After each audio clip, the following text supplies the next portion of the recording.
is hard to find. You wanna be the lake, you wanna be the one to shine, but feelings we feel are hard to define.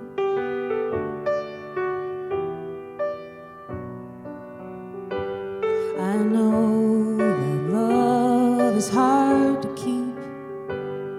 Into our delicate minds the doubt begins to creep, rudely disrupting our movie scene. I believe in love. I believe in love. I know in love it's hard to be everything that someone else could ever need, while holding on to wild and free. Wild and free, wild and free, wild and free, wild and free. I know that love is hard to do, and I swear I never really tried like I've tried with you. Somehow we end up in a sad dispute. I believe in love, I really, really do, and it's very, very hard to know what to do. I believe in love, I really, really do, and it's very, very hard to know what to do. I believe in love. I believe in love. I believe in love. I really, really do. I really, really do. I really, really do. I really, really do.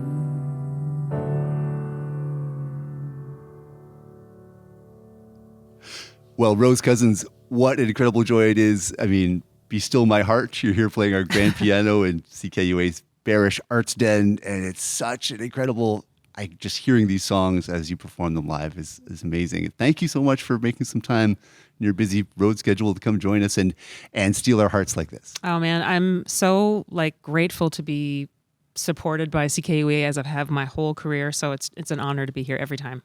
It's how I first heard about Rose Cousins, was listening to CKUA quite a long time ago. I don't know if it was the send off, but it was, it was a ways back. It was a few records back. And I feel like every record has kind of revealed more and more beauty in your art and craft and purpose. But I feel like this one is just a whole other thing. It's a whole new kind of sweeping and cinematic, and just, I mean, everything about it is just a distillation of the gorgeous ache of life, and I'm loving it so much. And of course, this instrument here, the piano, that's right up the center of all this. I wondered, what's your history with the piano? It's always kind of been part of your songwriting or your performance practice, at least. But when did the piano enter your life for the first time? I mean, when I was very young, and I wish I knew, exactly when. But I took a few lessons when I was really young, and then I play by ear, and so my ear kind of interrupted my any desire, which I had zero of, to learn how to read music. So I kind of learned the fundamentals of it, and then just, the piano was probably my best friend when I was young. I grew up in a really big family and on a very active farm, and it was kind of my solace and my friend and a place for emotions where maybe there wasn't room to discuss emotions over the dinner table. Wow. So it was a soulmate, companion, trusted friend, confidant. Do you remember what the first songs were like, or what you were writing about? They were instrumental. I was very drawn to movie scores, and I would just play instrumental music. I think it was the most emotive And it wasn't really until I got to university that I was like, I really want to write lyrics. I was really getting into a lot of singer-songwriters and who were really speaking my language, like the poetry of emotion. Oh. And I mean, poetry is emotion. Right. Yeah. But who were some of those people? Were they people in your immediate orbit, or? No, they were, Joni Mitchell, Ani DeFranco, Sean Colvin. Yeah. I learned all the alternate tunings. I was learning them on guitar and such. Wow. And I actually kind of like, when I moved to university, I gravitated towards guitar, and through friends and my own obsession, taught myself how to play guitar. And then for a good portion of my career, played guitar because it's easier to travel with. Sure. And if there were a piano available, I might play it. Uh-huh. And then slowly songs on piano snuck back into my records, landing me at this record where I actually purchased my own piano for the very first time. Oh, far out, like a for real. Wow. 6 foot grand, and was like, this record's gonna be piano. I'm just gonna do the thing. It does feel like full circle, and it actually does feel so vulnerable. Playing the piano was such a private thing, and it does tend to be a really intensely emotional, like, of the songs in my catalog. When I moved to the piano, it's this different emotional place, which is, intense. But I felt like maybe where I'm at in my life, maybe in the section of time where I wrote the songs and the things that I'm examining, really called for me to be in that most tender, most vulnerable spot. That's kind of how I feel about this record. It's really tender and very vulnerable, and I feel very present in the emotion of the song when I'm singing them. Well, yeah, it is absolutely, as you say it. And the song that you start the session with is an amazing one. I mean, the song, like, I Believe in Love and It's Very Hard is both an amazing song, and also could be like sort of a thesis statement for this album, the fact love is important, and it's an absolute nightmare at the same time. It totally is. Yeah. I think that's a great summary. It's like, we dream about it, we think about it, we watch it in the movies, we listen to it in songs, and it's not the real experience of the act of being in it or around it or employing it or trying to receive it. It's gnarly. It's so much more gnarly than it is romanticized, And there's so many kinds of love too. Exactly. I mean, obviously a limitless number of conditions of love, but you examine lots of different types of love on this record. It's so beautiful. And I love that yearning passage in the song that we just heard about, holding on to wild and free while you're, hoping to really connect with somebody and be accountable to them and to yourself. It's really moving. And I know this particular instrument, the piano, as you say, it's kind of a place to feel. It's a place to, subsume yourself in these feelings. And I wonder if the songs all came to you after you wrote or after you bought this piano, because I gotta say, buying a 6 foot grand, that's a pretty major decision in life. Like, that's up there with, like, maybe it's not like buying a house, but like buying a sports car or something. It's like, you gotta really commit to it. How did you come to decide now's the time? Really cool story, actually. So my co-producer and co-engineer on this record, named Joshua Van Tassel, who is, as you know, a wonderful musician and producer and drummer and just inventor of sounds and elaborator of emotions. Was wanted to make a record with him, and he moved home during the pandemic back to Nova Scotia. And he was setting up a studio in his new place and had sent me to this place called Dr. Piano, which is a store that I avoided my whole entire time I've lived in Halifax, because it's the place that has the, like, huge bajillion-dollar pianos. And I'm like, I can't go in that store. I can't go in that store. So he sent me, and I was like, yeah, okay, I'll go check out the piano for you. And so I did. And then I'm like, tiptoeing, creeping through the showroom, and there was this old piano that had a reserve sign on it. So I felt like I was safe. And so I was like, what's the deal with this piano? Like, having never been in the store, I didn't really know that. I just assumed they'd sell the $80,000 ones and didn't know about the old piano. So I definitely blame Josh for sending me to this store. And then I saw that piano kind of with my eye on them, and then just said, can you put me on the list for cool old pianos? And so he said, sure. But then he called me literally 3 days later and was like, that is now available. And then I had an existential breakdown because I was like, I don't deserve a piano. Why can't I be a piano? And you're like, you're saying, it's a huge commitment to say, I'm going to take this huge instrument, and then like, what if you move, or what if you, But so I put a small amount of money down to hold it, and then freaked out for about a month, and then went back and bought it, and it's just its whole own communion, like having a real piano, having a piano that you can like. So it's basically, I have this in my house now. Wow. And yeah, like when you're playing a guitar, you can kind of feel the resonance against your body. When it's just a very special relationship and a very special communion, and it solidified that this record should be piano, and that I should just go for it. Yeah. And did you feel like you had to have that piano on this record? No, I mean, this is the chapter. I feel like every record is a chapter, and it's a beautifully balanced instrument. Josh and I mic'd it 3 times before we kind of tried it a few times, and he's so brilliant. He's just like, I think I can get it better. I think I can get it better. And then, yeah. And basically we did the first few tracks together just to kind of see how it went. And then I would just then record the rest of them on my, so I would do my part and then add a bunch of other ideas, other vocals, other sounds, and then send the tracks to him. And then we would discuss like what the air was around it, what the emotional air, what the flavor of the air or the feel of the air was. And that's, certainly one of his specialties. And then we would come together and be like, what else do you think? And we would mix it together. And sometimes like he would add things when I was there. But he's brilliant, and I feel very grateful. And I think the marriage of our artistry together has made this both a very, very close and intimate record, and also a very wide-reaching, epic. Yeah, it makes you feel like you're surrounded by the emotion. It makes me swoon.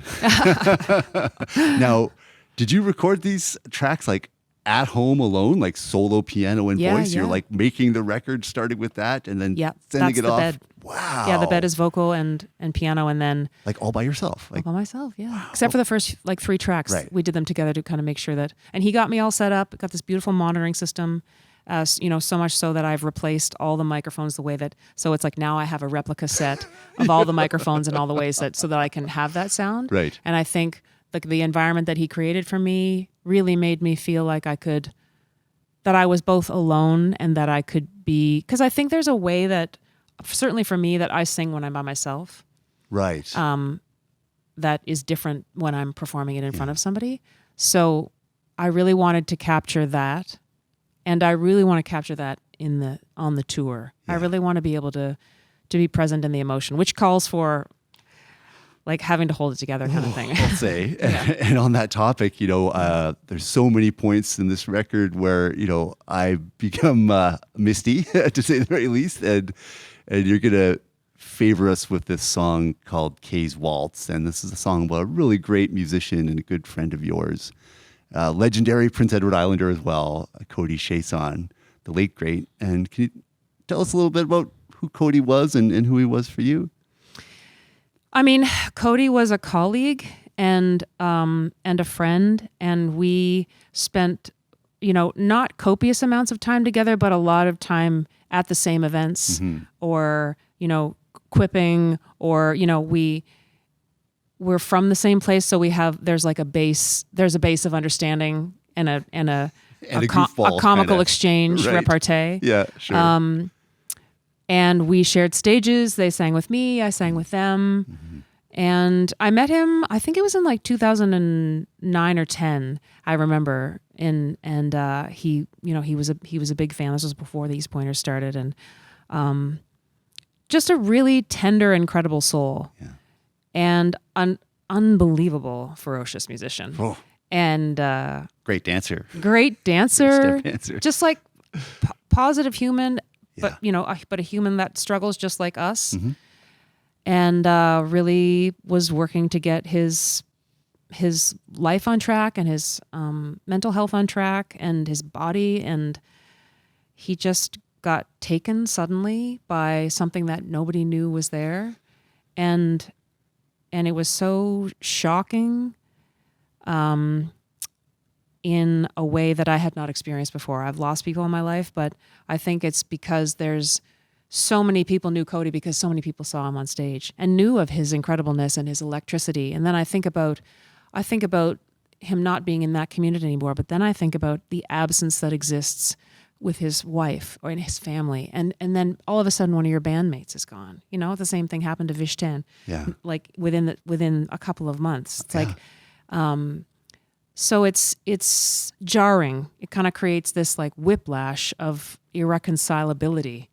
And I sat down on the anniversary of his death at this piano and was just like, I just want to find a way to find him. Yeah. So I watched an interview on YouTube of him and Emma, his friend Emma, who used to be with the Wiggles, and just listened to them talk and learned a couple things that I didn't know, including that he was a dancer before he was a musician. Right. And there is I think the most powerful thing about his passing is his continued presence in PEI, in the music that Jake and Tim are still making. His family is so huge. It's like everybody. He's like.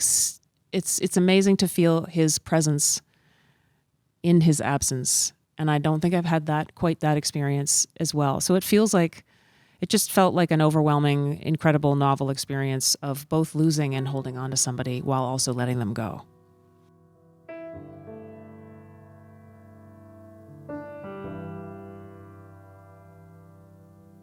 Into the water we go every day, floating the notion that we'll be okay.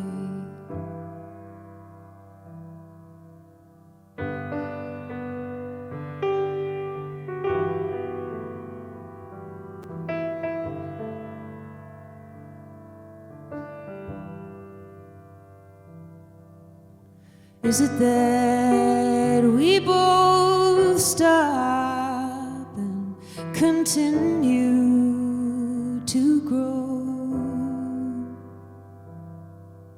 The more of the living, the less we know. You beckon me with your melody.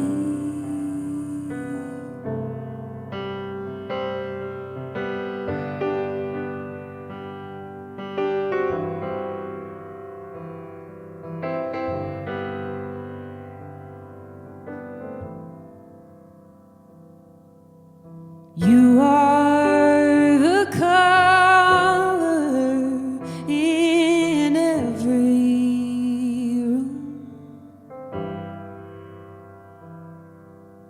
Every time you leave, it's always too soon. You are the dancer first, even when it hurts.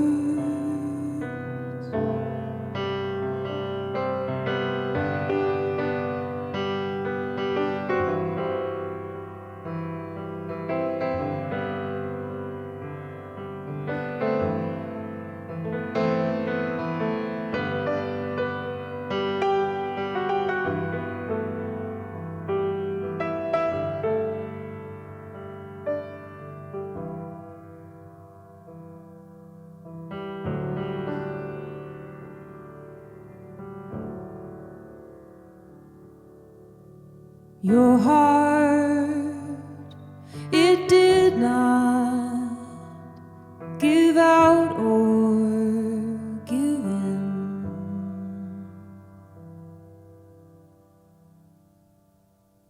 It gave everything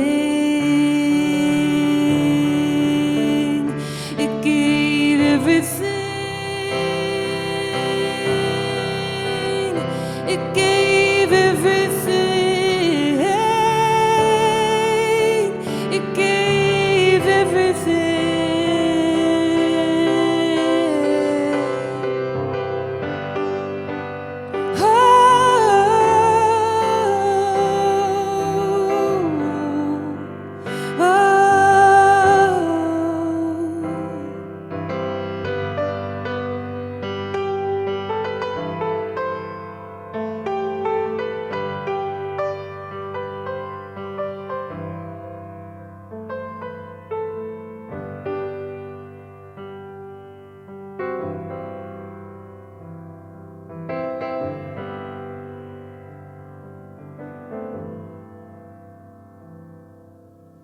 Into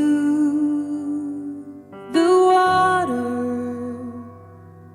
we go every day. I mean, that's an amazing thing that this record does, is kind of show us those, there's a simultaneity of loss and joy and acceptance, and they're all not only interrelated, but they're all part of one another. They are. And this is a record that starts with a track that references birth, and it ends with a beautiful, powerful, emotional meditation upon death. Mm-hmm. And I don't know if it's intended to feel like a life cycle all the way through, but it really takes one on a really remarkable ride, that's for sure. Yeah, the record definitely starts with birth. It definitely ends with death. And I think that it dips into various types of conditions of love throughout life that are like, so non-specific that, I mean, the hope always, I guess, is for people to find themselves in the song, for someone to be like feeling less alone when they listen to it. That's certainly the role that music plays for me. And so, yeah, I guess it's certainly not a straight line, nor could it be? No, right, exactly. And there's some serious ups and downs emotionally, and it's funny too in places. All of a sudden, I mean, that's no surprise for Rose Cousins, I guess, but it's really gorgeous. And I mean, again, it's so vulnerable. And I don't know if playing the piano took you back to that place of being a little kid again and being that vulnerable. And in the song that you are playing for us to close out the session, it's a song that references being a little kid and just kind of like gazing up at the, in wonder, or I guess in awe, at kind of what the everythingness of everything is, Amen. And I wonder what it's like to perform these songs in front of people, like, I mean, not necessarily at a radio station, but maybe, or, wherever it is that you're going to be taking to stages all across Canada on this tour. Yeah. I mean, we did one show in Fredericton a couple of nights ago, and I didn't really know how it would feel. It does feel very vulnerable. And I think there's an invitation to that vulnerability by saying that it is a vulnerable place and kind of inviting people into that. Mm-hmm. And even though it's just going to be 3 musicians, it feels really full, and it is because Josh has been able to bring some of the sounds from the record. So we have the fullness. It doesn't feel like, it feels different. Like it's not just performing a song. It feels like each song is the journey that the song is, right, in its fullest sonic form. Yeah. Which I think, it's creating an atmosphere.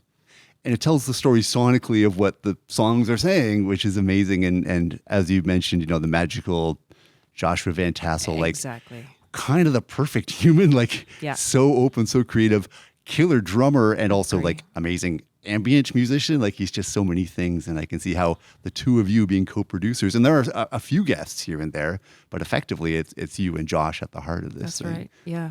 He's. I think our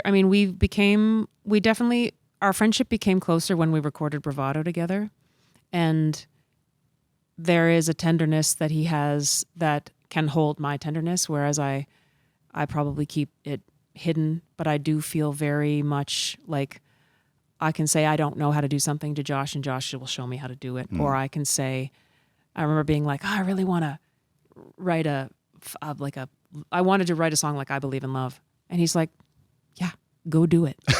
Now that's a good producer. But it's like a good friend too. Like I'm saying, like, I really want to do this and I'm scared and I don't know that I can do it. And he's like, yeah, just go do it. Like that, but that takes somebody who knows you really well. Yeah. You know, and it's like, I know I don't need my hand held, but there's moments where he's like a gentle kickstand and a spur when I need it. And nice. And I love him, and I feel very grateful for our collaboration. A gentle kickstand and a spur. That's so beautiful. Maybe you can forgive him for making you go and buy a piano then. Yeah.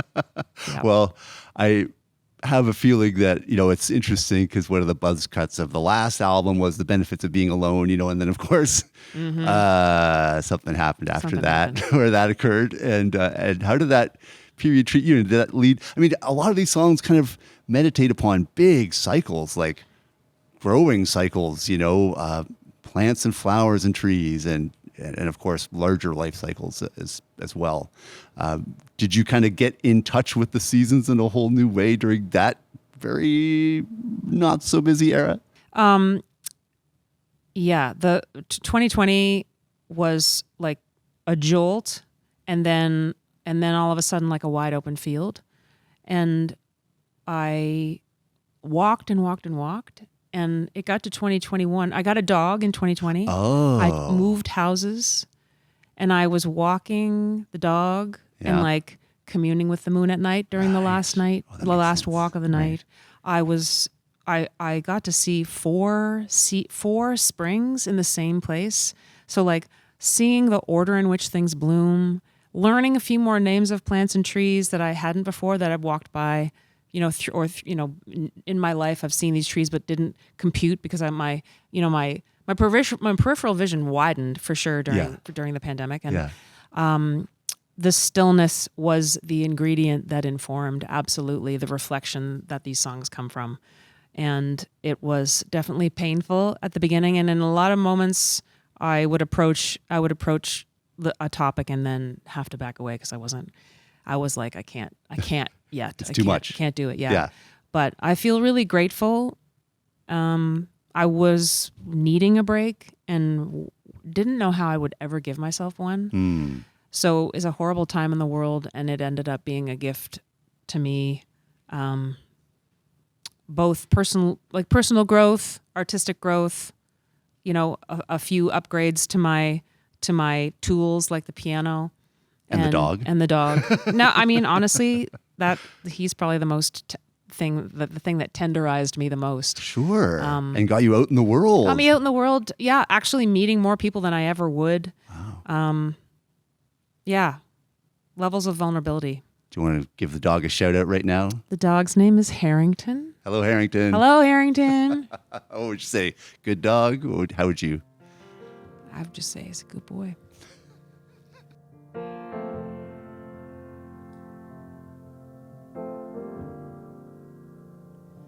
I am borrowing light from the moon, who's borrowing light from somewhere on the other side.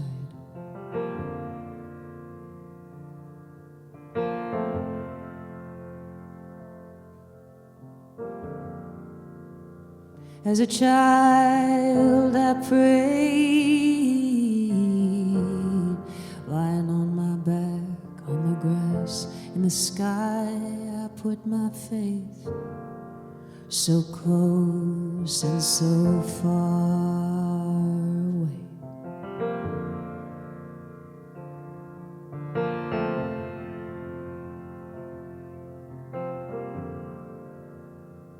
Oh, how that memory yearns. Time makes us take our turn. Oh,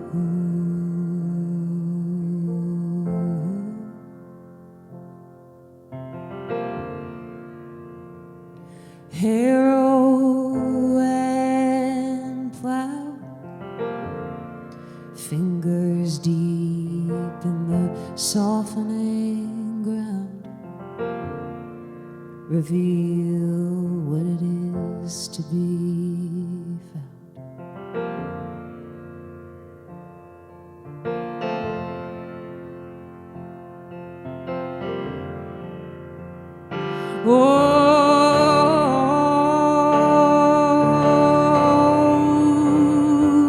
night. You hold my hovering side.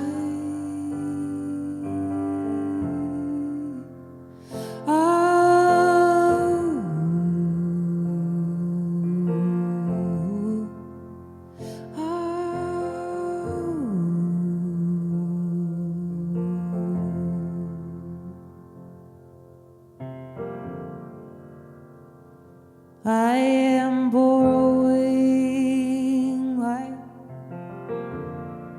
from the moon, who's borrowing light from the sun, who comes back every time. Every